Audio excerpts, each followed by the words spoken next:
Sir, do you solemnly swear or affirm the testimony you're about to give this matter to be the truth and the truth,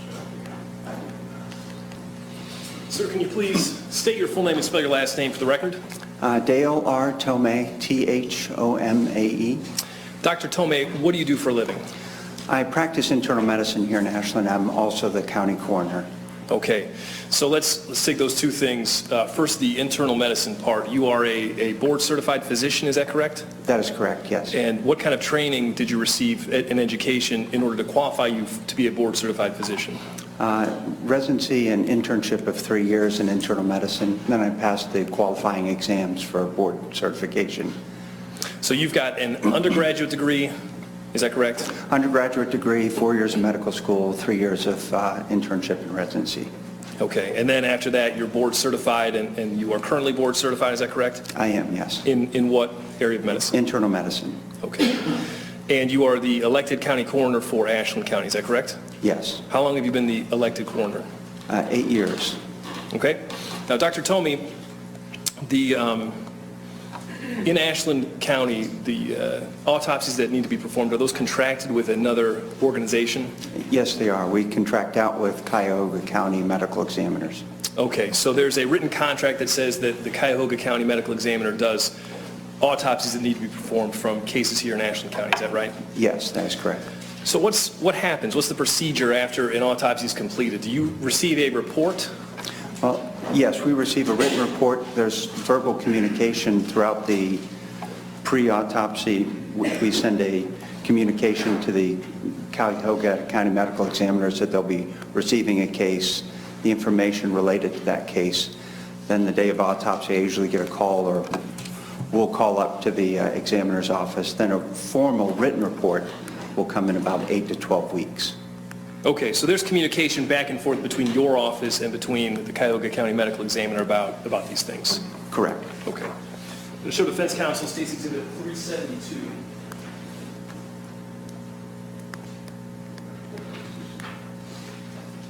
Dr. Thomae, I'm going to hand you what's been marked as State's Exhibit 372. Thank you. That's my current curriculum vitae. That's got a summary of your education and your experience, is that correct? That is correct, yes. And is that a true and accurate copy of your CV? Yes, it is. And do you keep that in the ordinary course of business at the coroner's office so you can have it for an occasion like this? Yes, I do. Okay. Now, Dr. Thomae, I'm going to bring to your attention two individuals, Elizabeth Griffith and Stacy Hicks, a.k.a. Stacy Stanley. To your knowledge, were autopsies on those two individuals performed at the Cuyahoga County Medical Examiner's office? Yes, they were. And was that pursuant to this contract that you mentioned earlier? Yes, it was. All right. And did you receive a report from the Cuyahoga County Medical Examiner's office on each of these two women? Yes, we received an individual report on each said individual. Okay. Now, Dr. Thomae, when you receive something like that, a report of autopsy indicating a cause of death, what do you do with that? We use that to fill out a final death certificate for the deceased. Okay. And is that one of the requirements for the county coroner to do that paperwork? Yes, the requirements for the county coroner for assigned death cases are accidental, homicide, and unexplained or unnatural, or even now unattended deaths. Some patients don't have regular doctors. So we are assigned those cases, yes. Okay.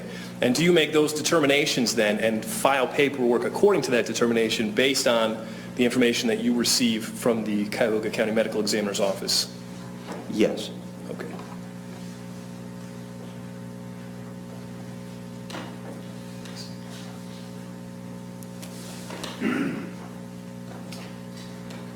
For the record, I'm showing defense counsel State's Exhibit 373 and 374.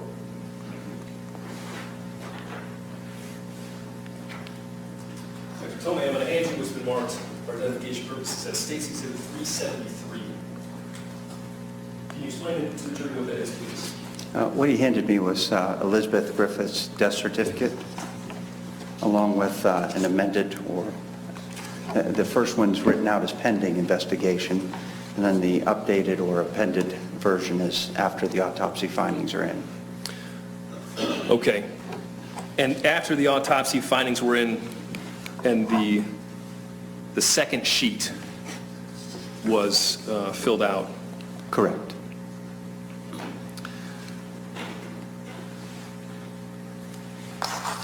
And do you list the immediate cause of death? The immediate cause of death was cardiorespiratory arrest. And was that due to something? It was due to cervical compression. Okay. And the cervical compression part, did that come from the autopsy report by Dr. Barr? Yes, it did. Okay. And so when someone's oxygen is cut off to the brain, for example, and the brain no longer functions, is that when we get cardiorespiratory arrest? Correct. Once the brain is starved of oxygen, the body ceases to function. And that takes about, we think brain death occurs 4 minutes without oxygen. So when the blood flow is interrupted for whatever reason, the heart stops. Dr. Thomae, that is a certified record, but does that appear to be a true accurate copy of the record? Yes. Yes, it is. Certificate of death for Elizabeth Griffith? Yes. I'm going to hand you Stacy Exhibit 374. This is another certified record. Doctor, what is that record? This is Stacy Hicks or Stacy Stanley's death certificate. Okay, and the same question on, you've got 2 pages. One, that first page, did that indicate pending, the autopsy result?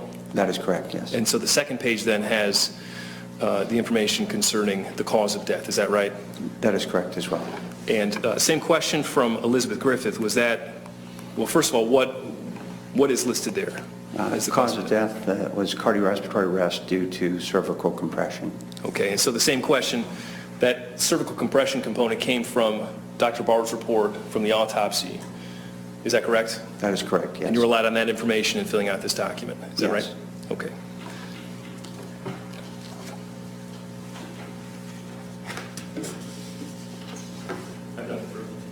Cross-examine. I have no questions, Judge, thank you. Thank you. Thank you, Dr. Thomae. You're excused.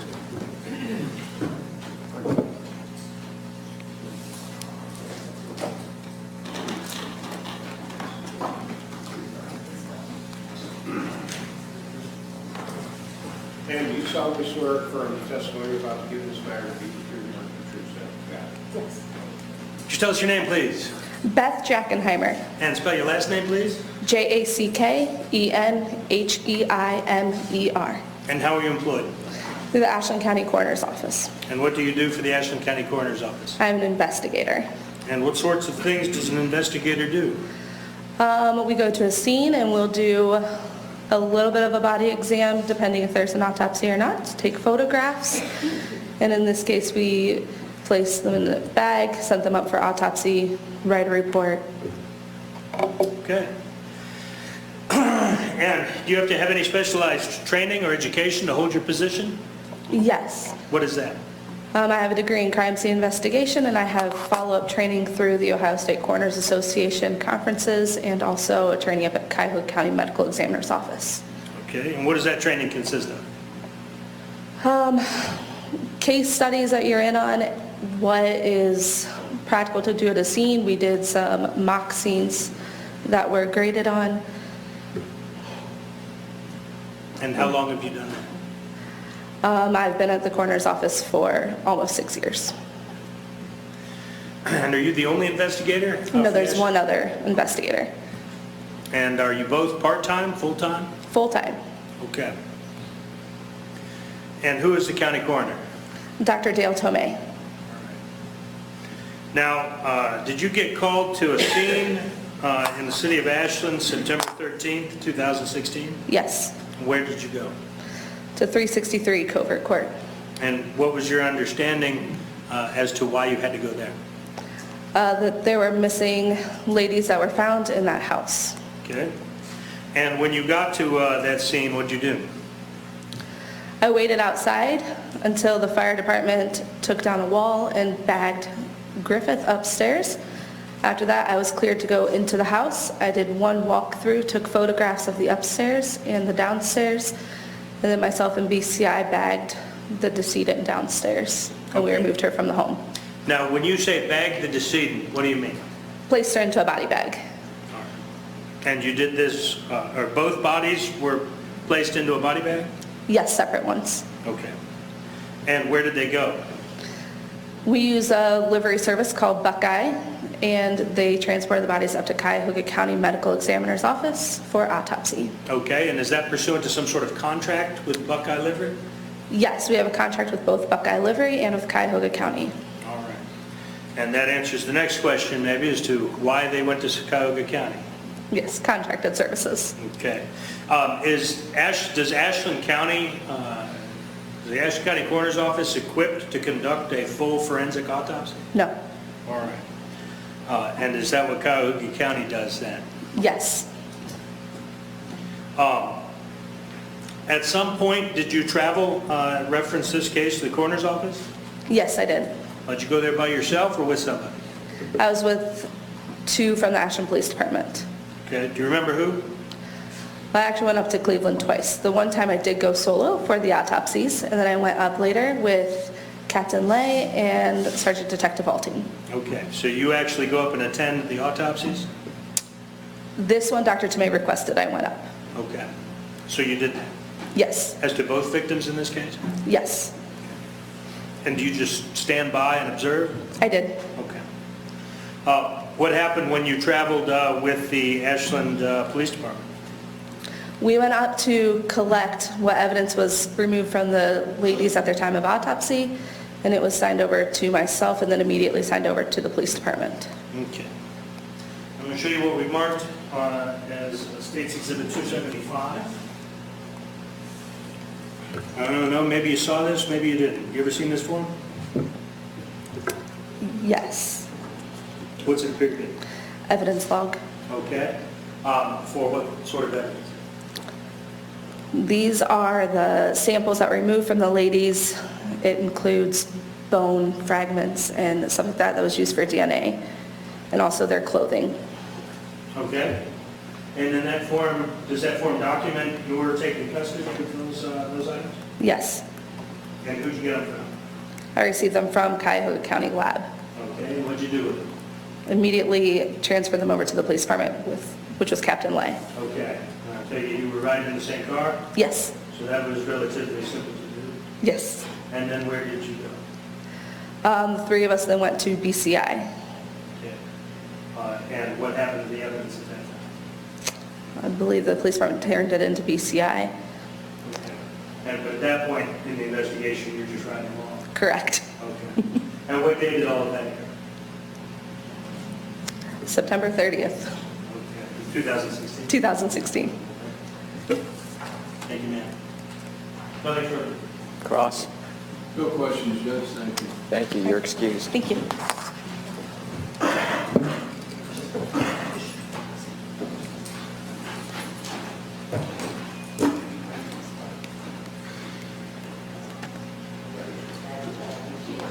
Oh, Christine Hammond. 10 minutes early. Is this your last scheduled witness for the day? Yes, sir.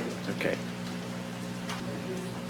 Ma'am, do you solemnly swear affirm the testimony about to give in this matter to be the truth, nothing but the truth? Good afternoon. Good afternoon.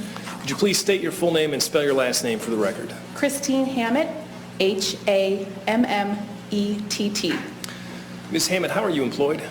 I am employed by the Ohio Attorney General's Office, Bureau of Criminal Investigation, commonly referred to as BCI. What do you do for BCI? At BCI, I am a forensic scientist in the biology and DNA section. As a forensic scientist in this section, I examine items of evidence for body fluids, such as semen and blood. I collect samples to send on for DNA analysis. I write reports of my findings and testify in court as needed. Have you received any education or training to qualify you for your position at BCI? Yes, I have a Bachelor's of Science in Biology and a Bachelor's of Science in Medical Technology from Ohio Northern University. I have also completed in-house training at BCI in the biology DNA section, where I have received lectures, laboratory work, mock cases, mock trials, and supervised casework. Okay. Show defense counsel Stacy Exhibit 375. Okay, thank you. Ms. Hammond, I'm going to hand you Stacy Exhibit 375. Could you tell me if you recognize that document, please? Yes, this is a statement of my qualifications, my education, professional experience, and job training. And is that the sort of document that is kept at BCI? Yes, it is. Is that a true and accurate copy? Yes, it appears to be so. Okay, and kept in the ordinary course of business at BCI? That is correct. Typically, those are actually attached to the reports that you prepare. So for each report, they can see, here's what Ms. Hammett or whatever scientist looked at this evidence. Here are their qualifications. Is that right? That is true. Okay. So you kind of told us generally what you do at BCI, but if a physical item comes into BCI, it's been taken into evidence by the police, and they bring it over to Richfield for an examination, what is your role in examining that evidence, like a physical item? Yes, the evidence is taken in by our receiving personnel and placed into a secure main vault. At that time, the case is assigned to myself. I will go find the evidence in that secure vault, take it into my custody, and begin my examination of the evidence. Typically, the evidence has come in with, each item is labeled out, and the agency has indicated what kind of analysis might be done on these pieces of evidence. So I take each item individually. All items are worked separately. All of my laboratory equipment and laboratory surfaces are cleaned in between each item. I open the item of evidence and begin my analysis based on what I'm looking for and what samples I need to take from this piece of evidence. So when they first come in, they're stored securely, right? That is correct. Why? Only forensic scientists, management, and evidence receiving personnel will have access to the secure main vault. It is to keep the integrity of the evidence intact. And evidence that you receive in this manner would typically, if not every time, be sealed. Is that correct? Yes, for a piece of evidence to be accepted in by our personnel, it needs to be properly sealed. All edges covered in tape and the seal signed. Okay. And again, you want to make sure that the item that's in there, its integrity is maintained. Is that the reason? That is correct. Okay. You indicated that you clean in between doing examinations. So you get one piece of evidence and you do your job on that, then you clean your station. Why do you do that? We do not want anything from one piece of evidence to become involved in the next piece of evidence. So everything is meticulously cleaned with a 10% bleach solution in between. All of my surfaces are cleaned, and new pieces, if needed, of clean brown paper are used to protect the evidence and control anything that may fall off of the items of evidence during examination. And Ms. Hammett, is that just how you prefer to do your job, or are there rules at BCI about how these things, not only is the evidence to be maintained, but also the workspaces to be cleaned to make sure that there aren't any cross-contamination problems? Yes, this is the rule for BCI. This is how we all work our evidence. Okay. So if you get a physical piece of evidence, there are, in some instances, multiple people who are going to provide some analysis. Is that fair to say? Like if you're looking to see if there's DNA on there and to compare that to another standard, what's your role in that process? My role is the initial examination of the evidence. I'm the first person to open the evidence, examine it. I will collect samples to be forwarded for DNA analysis. I do not do the DNA analysis, but I collect the samples that provide the DNA profiles. How do you collect samples? It depends on the item of evidence I am looking at. For instance, if I was looking to see who may have handled a pencil, I will take that pencil and with it looks like a Q-tip, it's a swab, a clean swab, place water or another substance onto that swab and swab the surface that I'm interested in.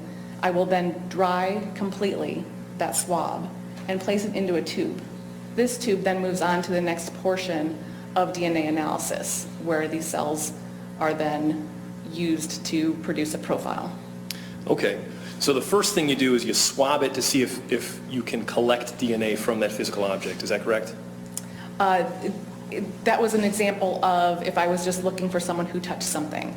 If there are body fluids present, I will perform testing and then collect those samples. Okay, let's stay with that example just for a minute. We're going to get into some specifics in just a moment, but just so I understand exactly what you're doing. You said you're not the one who then goes on to compare the DNA, right? That is correct. You're collecting the sample, but as part of your training, you need to know the significance of these things. Is that correct? That is correct. What DNA is and why we want to find out if someone's DNA is present on an object?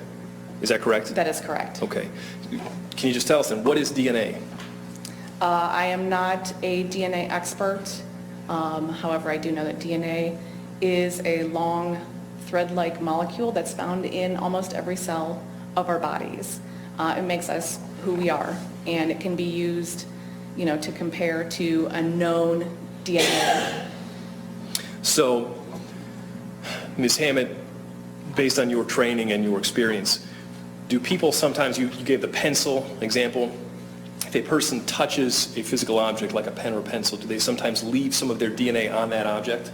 Yes, depending on how many cells a person leaves behind, you may or may not be able to pick up a certain person on said object. Okay, so every time somebody touches something like this pen that I'm holding, you can't say, sitting there, Mr. McNamara left DNA on this pen. Is that fair to say? That is fair. Okay. So you swab to try and collect if there is DNA present on this object in this hypothetical we're talking about. Then a profile is generated, is that what you said? Yes, the swab is dried and placed into a tube for the next portion of DNA analysis. Are you the person who does that next portion of DNA analysis to develop a profile, or is that somebody else? I did not in this case, however, I am also trained to do the next portion. Well, how does it work? The cells are on whatever substrate may be in the tube. So for instance, the swab. We take those cells and open them up and release that thread-like piece of DNA that is within those cells. And we wash them and make them nice and clean and pure, and then they get passed on to the next, which I am not involved in, step in the DNA analysis. How do you do that portion, though, stretching out the strand and washing it? The cell is opened, and we do a couple different procedures to wash and purify the DNA. It is then made into a nice clean sample that is passed on to generate a profile. We're talking about something very, very small. Is that fair to say? That is fair to say. Okay, so you're not like, you don't have a wash rag washing this thing out. You're using a microscope and some chemicals? We're using a pipette, if you have ever seen one. They are something that you hold in your hand, and it is able to bring up very, very tiny amounts of liquid. It can also bring up large amounts of liquid. However, in this instance, for the most part, very small amounts of liquid. So if you were to have, say like a little shot glass, if I dropped my amount of liquid for some of these processes into it, you would barely see a little drop in the bottom of it. So they're very small amounts. And so after that process then, a profile is generated. Is that correct? My sample is passed on to the next portion, which I am not trained in, and at that point they're able to generate a profile from the DNA that may be in those tubes. Okay. And Ms. Feldenkris in this case is subpoenaed to testify, and she'll be here tomorrow, but if you know, is that profile represented in a graph form? Yes, it is in a visual form with peaks and stuff on it, and she will be able to speak to that tomorrow. Right. So I'm going to hand you State's Exhibit, Judicial Defense Counsel 376.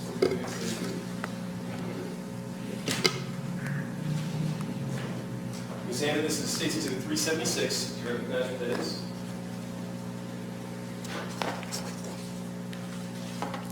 Yes, this is a copy of my report. Okay. So in this particular case, you were assigned to examine and process some pieces of evidence. Is that fair to say? Yes, this is true. And who was the BCI agent who was assigned to this case? George Staley was the BCI agent. Okay. And is Agent Staley, is he called Ed? That is correct. Okay. Goes by his middle name? Yes, he does. Okay. And who supplied this evidence? Who dropped, according to your record there, who dropped this evidence off at BCI? It appears that Ashland Police Department Detective Kim Mager is the investigative officer. I'm not exactly sure who the submitting officer was. May I refer to my notes? Does it say on that exhibit submitted on September 30, 2016, right above? Yes, I apologize. Captain David Lay was the submitting officer. Okay. So there are several items listed, is that correct? Yes. All right. The exhibit that I just showed you, what number is that? 376. 376. Is that a true and accurate copy of your report in this case? Yes, it appears to be. And kept in the ordinary course of business at BCI? Yes, it is. Okay.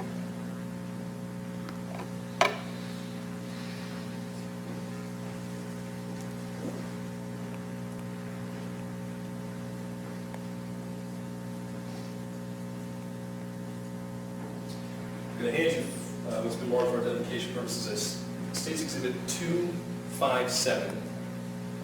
Take a minute to look at that and see if you recognize that.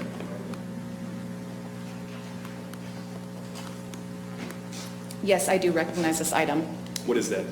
This is BCI item number 1, and I can identify this by our BCI barcode. Every piece of evidence that comes in is given its own unique barcode. This will contain the BCI case number and item number on it. Also, I have indicated myself opening it and the case number and item number next to the BCI sticker. Now, Ms. Hammond, you described that as BCI item number 1. Is that how it's listed on your report? You've got 17 items listed? Yes, it is. Okay. Now, that's not the same as, obviously, the evidence sticker that's on there. Is that correct? It's got a different number for... The state's exhibit? Yeah. That is correct. And are you aware whether or not Agent Staley, as he's collecting these items, had numbered... Actually, he didn't even collect that one, but of the items that are collected by Agent Staley, they have different BCI numbers. Is that correct? I don't have them in front of me, but that is sometimes how things come from the agents to BCI. But for your purposes, in keeping track of what you're analyzing, you've got kind of new numbers to keep track of these things. Is that right? That is correct, yes. So that item is number 1 on your report, State's Yes. Exhibit 257. Yes, it is. You said there was an indicator on there that you can open that? Yes. Where's that? Next to the sticker, I have indicated the case number, the item number, my initials, and dates that it was opened. When you received this item, State's Exhibit 257, was it sealed? Yes, it was. Okay. And if it hadn't been, you said it's not coming in if it hadn't been, but even if it had been broken open somehow, would you have noted that in your report? I would have noted it, contacted the supervisor and the department. Okay. Not the case here, this was sealed. That was sealed, yes. Until you opened it to observe the contents and then do your work. Is that right? That is correct. Okay. So what did you do with State's Exhibit 257? Upon opening this item number 1, it is a rape kit belonging to Lorinda M. Spillick. Within it, I identified different items. Typically, when a rape kit is collected, the nurse there's envelopes inside of that kit, and it directs her which samples to collect. And typically, the rape kit will contain an envelope with vaginal samples, which will have swabs from the vaginal orifice and a slide made from those swabs. The anal samples will also be swabs from the anal orifice and a slide made from those swabs. Perianal samples are the same, swabs from the perianal area and a slide prepared from that by the nurse. Oral samples will contain swabs from the oral orifice and a slide prepared from those swabs. Also within the kit was a pair of underwear, a DNA standard from the patient that the kit was collected, which is typically a swab that is run along the gum line, the cheek, interior cheek area. There is a pubic hair standard, a pubic hair combing, fingernail scrapings, a head hair standard, and also skin swabs from the neck, inner thighs, and pubic area. A lot of different things collected in that State's Exhibit 257. Yes, You didn't need to use all that for what you were doing, though, is that correct? that is correct. What did you do? Within this item, being that the victim had not had consensual sex and there was only one suspect listed, I was able to identify the most intimate sample that contained evidence that may be good to generate a DNA profile from. In this instance, I looked at the vaginal samples and I did identify semen, and the swabs were also stained slightly red-brown, which is my first indication as a visual examination for blood testing. So when I visualize that red-brown stain, I will then test for a component of blood. It's a preliminary test. It just shows that this may be a good sample to send forward, and that was also positive. How did you determine that semen was present? The first test that I do with the swabs is I place them on a clean, moistened piece of paper and press them down and transfer a little bit of whatever is on the swabs onto that paper. I then place a chemical on the paper, and if a purple color change is present, it indicates that a component of semen is present. At that point, I will then look at the microscope slide that has been prepared by the nurse.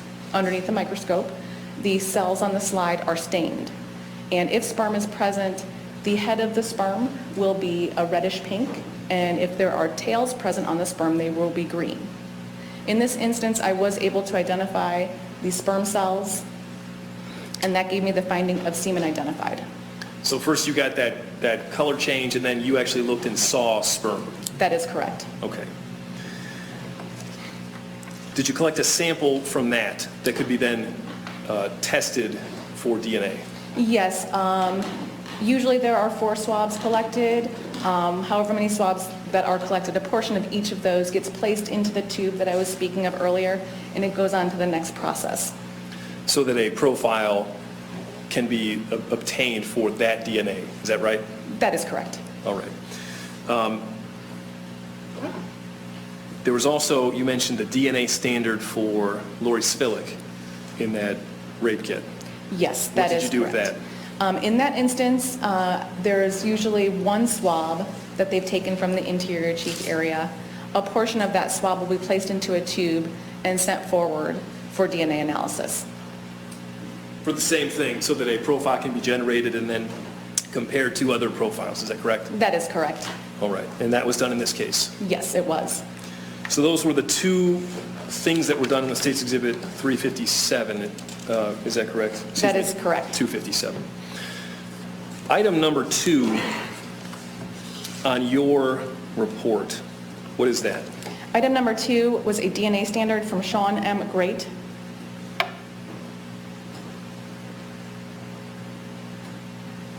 The hand you was been marked for authentication purposes as State's Exhibit 262. Take a look at that and tell us if you recognize what that is, please. Yes, this is BCI item number 2. Also the same instance, this is our BCI barcode. It has item 2 and the same BCI case number, and it is the known standard from Shawn Grate. What, if anything, did you do with that? This was opened and a sample was taken from the standard and sent forward for DNA analysis. Okay. Same thing we were talking about with these other things, is that right? That is correct. Was that item sealed when you received it? Yes, it was. Does it appear to be in substantially the same condition that it was when you received it? Yes, it appears so.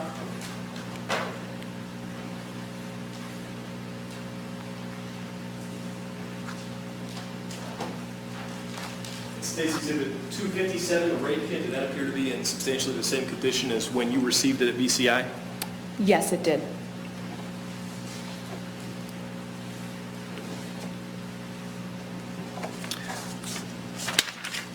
Now, there are 17 total items that you performed some work on in this case, is that correct?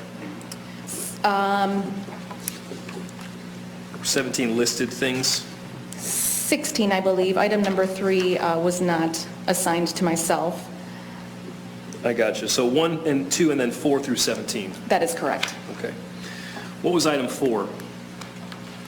Item 4 was a brown paper bag containing a sexual device recovered from 363 Covert Court, marked item number 44. Now, Ms. Hammett, as part of your analysis in this case, did you look at more than one sexual device? Yes, I did. Okay. And what did you do kind of generally with these devices when you received them?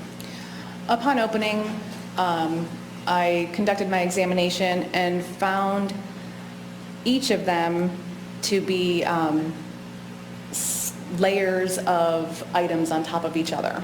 So starting from the exterior to the interior, I took a swab to collect any possible DNA on each layer. So then I would package them so they're not put back together. They do not look like they did at the time of my examination. There were layers of different types of items, and those are all contained in my notes, what each layer was and how each layer was swabbed.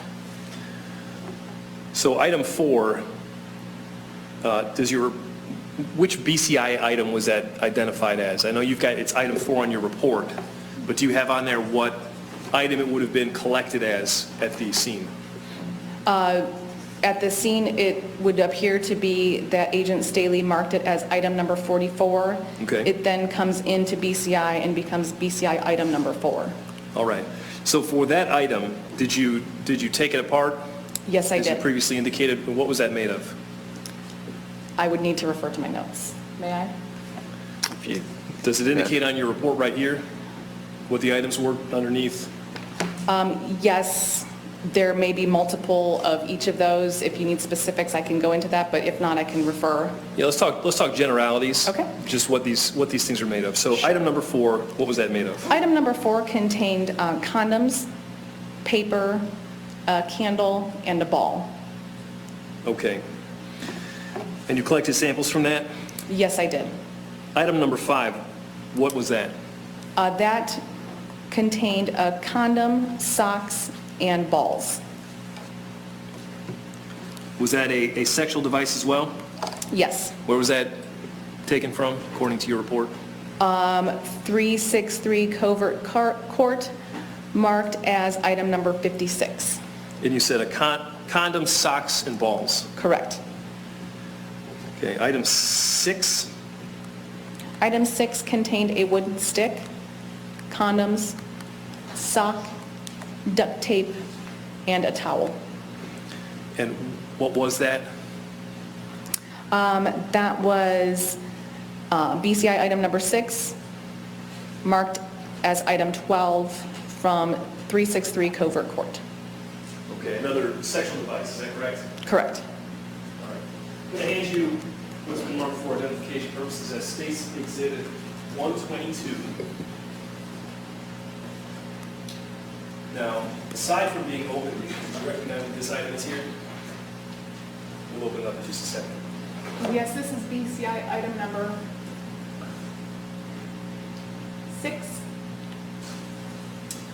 From your lab, is that correct? That is correct. Okay, the item that we just talked about. Yes. All right. You said that there was a wooden pole? Yes. All right. What analysis did you do on this? Upon opening it, I examined it for stains. There were no stains, so then I proceeded to swab each layer as I peeled them away. And so you took this item apart, is that correct? That is correct. Good. Open it up here. Inside of Stints Exhibit 122, there's a wooden stick and then bags of individual items. Can you see those from where you're at? Yes. Okay, is that your handwriting on those bags? Yes, it is. Okay. So when you took this item apart, did you separately bag the individual pieces? Yes, I packaged them as I swabbed them for each layer. So it will say which layer was swabbed in each envelope or brown paper wrapping. Okay. So even though you took apart this item so you could swab the layers, you made sure to keep those things separately and separately sealed inside those little bags, is that right? Yes, I did that in case anything would need to be gone back to in the future. I knew exactly what I had done and which layer each thing contained. You keep the integrity of the evidence from when it enters BCI's doors until it leaves your facility, is that correct? Yes, after I'm done with my analysis, I will reseal it. It will go back into the secure vault until DNA analysis is done and the department comes to pick up their evidence. Now, the writing here next to the sticker, is that your handwriting? That is my handwriting. Okay. So when you received this item, was it sealed? Yes, it was. And you opened it up to take it apart and do swabs, is that right? That is correct. And what we looked at inside, is that substantially the same condition it was when it left your custody at BCI? Yes, it appears to be so.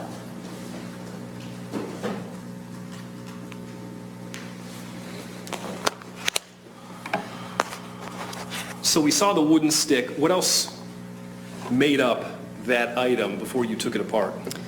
There were condoms, sock, duct tape, and a towel. And what did you collect samples from? For this, I'd like you to be specific. I would need to refer to my notes. Okay. Would that help you to refresh your recollection as to specifically what items were swabbed to see if a DNA profile could be generated from that? Yes, it would. Okay. Take a moment, please, to refer to your report, then I'll ask you the question again as to, for your lab number 6, which of those items were swabbed for DNA?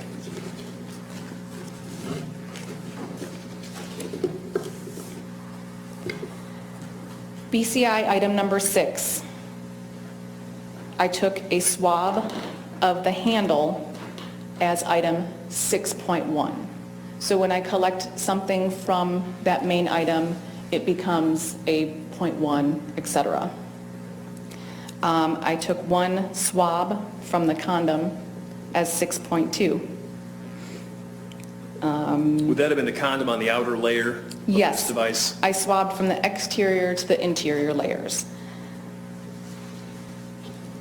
There was difficulty removing layer 1 from layer 2. There was things stuck, the condoms were stuck to each other, so the next item that I swabbed was a condom as 6.3. So, Ms. Hammett, were the first 3 layers that you've described all condoms? No, the first swab was of the handle. Not the swab, the layers that you're describing? Yes, yes. Okay. The first layer, the most exterior, was a condom. The next layer was also a condom. That was the one that was stuck to the first layer? Correct. Okay. You did get a swab then from the 3rd layer, which was also a condom? The 3rd layer was a sock, which was BCI item 6.4. Okay. I might have misunderstood. There's a condom on the exterior of this device. That is correct. And correct me if I'm wrong, I thought you said that you couldn't separate that top condom from the condom underneath it. I had difficulty and there was some tearing, Okay. but I did my best to separate them and then swab that next layer of condom. Meaning the second condom. Correct. Gotcha. So 2 layers of condoms and then there was a sock. Correct. Okay.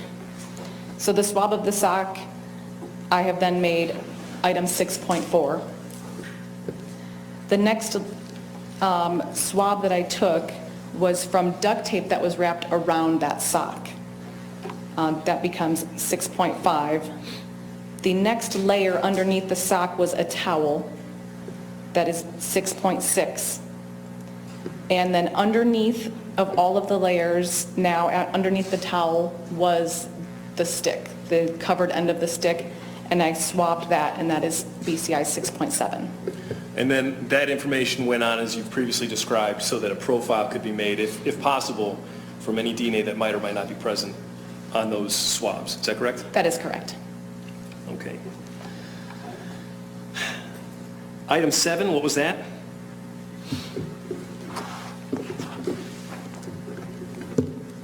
Item 7 was a white box containing a sexual device recovered from 363 Covert Court, marked item number 57.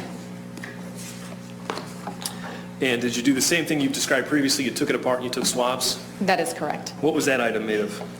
There was a wooden pole, socks, and duct tape. Item 8, what was that? A sexual device recovered from 363 Covert Court, marked item number 58. And what did you do with that item? There was a wooden stick, condoms, and socks. I noted on the exterior layer that there was a red-brown stain. I then tested it with my preliminary color change test for a component of blood. It was positive. That portion, I believe, was swabbed separately from the remainder of that first layer. Okay.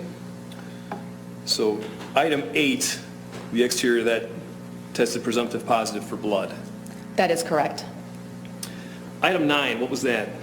Sexual device recovered from 363 Covert Court, marked item number 62. It contained condoms, pantyhose, paper towel, and candle. Also, trace debris from the item was collected and placed separately and not examined. Okay. Item 10, what was that? A sexual device recovered from 363 Covert Court, marked item number 63. This contained condoms, shirt, candle, and aluminum foil. In this item, there was also trace debris that was collected and placed separately within item 10 and not examined.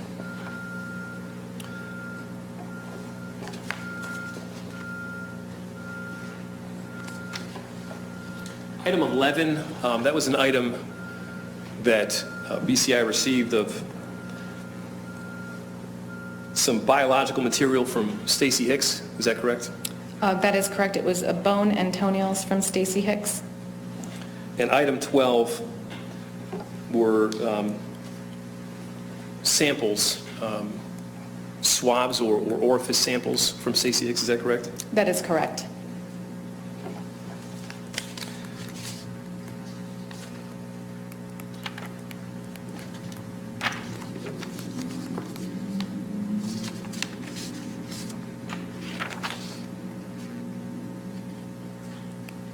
And you collected samples of those? Is that correct?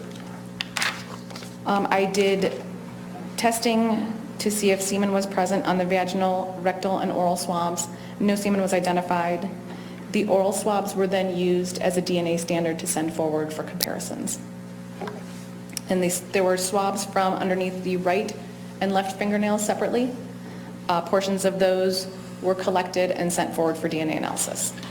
Similarly, with item 17 for Elizabeth Griffith, there was an oral swab that was collected. That is correct. Was that for the same purpose, to get a DNA standard to be able to compare against some of these other things? That is correct. Okay, and was that done in this case? Yes. All right. And 13 through 16 are other, just kind of generally, pieces of biological evidence. Is that right? That is correct. Okay.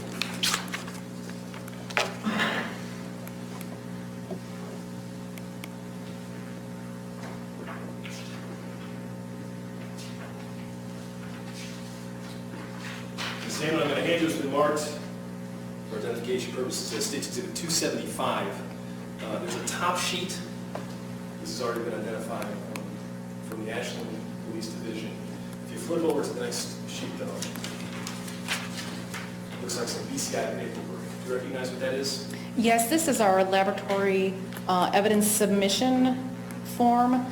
So once the agency comes in, the case is logged into our computer system, all the items are logged in, the agency will indicate what kind of testing they would like on the evidence. That all shows up on this form, as well as the date of the offense, names of subjects and victims, locations, and the agency. And these were the items that were submitted, or some of the items that were submitted in this case, is that correct? Yes, this appears to be the initial submission for this case. Okay. And is the submission sheet that you just described to us, is that kept in the ordinary course of business at BCI? Yes, it is. And so we've got on here item 1, rape kit. It's the same corresponding number on your report. Yes.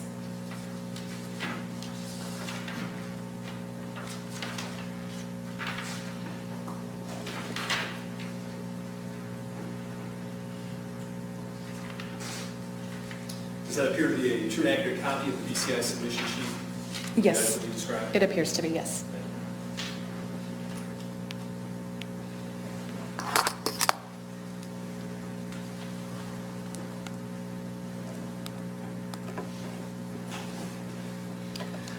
So Ms. Heyman, is it fair to say you didn't reach any conclusions as to these things? You are part of the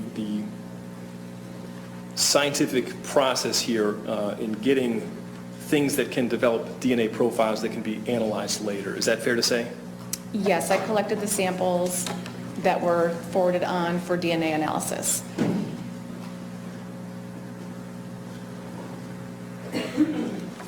Thank you.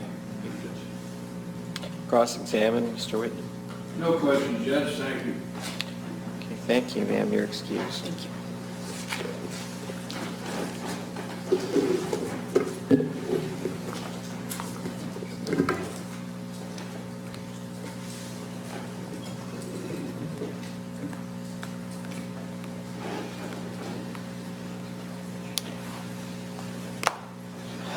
It's 2:27 on the courtroom clock. Mr. Tennell, you indicated that earlier that was the state's last witness for today. Correct, Your Honor. What time would you have a witness available tomorrow? Your Honor, if we could approach. Sure.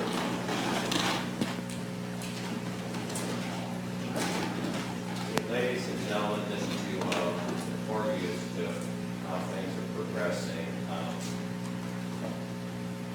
It's 2:32 p.m. We are going to conclude for the day, so you get to go home early and enjoy some of the nice weather. Someplace else. And then we'll bring you back tomorrow, but because of some other things we need to discuss, the council had some time to address some issues. We're not going to start with you until 10:30. Tomorrow, I'm probably going to start at 10:30, go to maybe take a break and pick things up again, lunch, recess. So that's kind of how I see today and tomorrow playing out. Again, don't draw any conclusions or many of you have heard all the evidence, you haven't gotten the instructions from the court. Don't let anybody discuss this case with you, don't discuss it with anyone else, don't go out on the internet and look at anything. Don't participate in any blogs. Forgot to turn my mic back on. But in any event, we are going to excuse you until 10:30 tomorrow morning. Since we're going to probably want to start right at 10:30, try to be here no later than 10:20 in the jury room. And we'll try to get started promptly at 10:30. Anything further before we dismiss the jury, gentlemen, for the day? Thank you. No, Judge. Okay, thank you, jurors. You are excused until 10:30 tomorrow morning, 10:33, or excuse me, 2:33, and we will have discussions with counsel.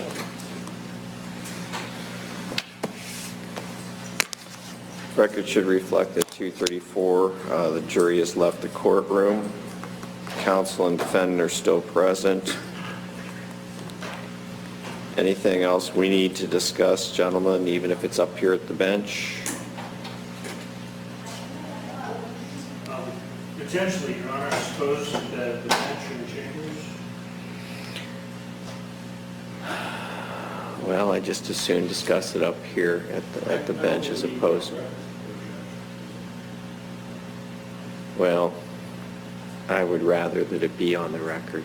I think I want everything to be on the record to the extent, just because we don't think it needs to be on the record doesn't mean we should make a record. We should broach it. Yeah. We are concluded for today. The court's in recess.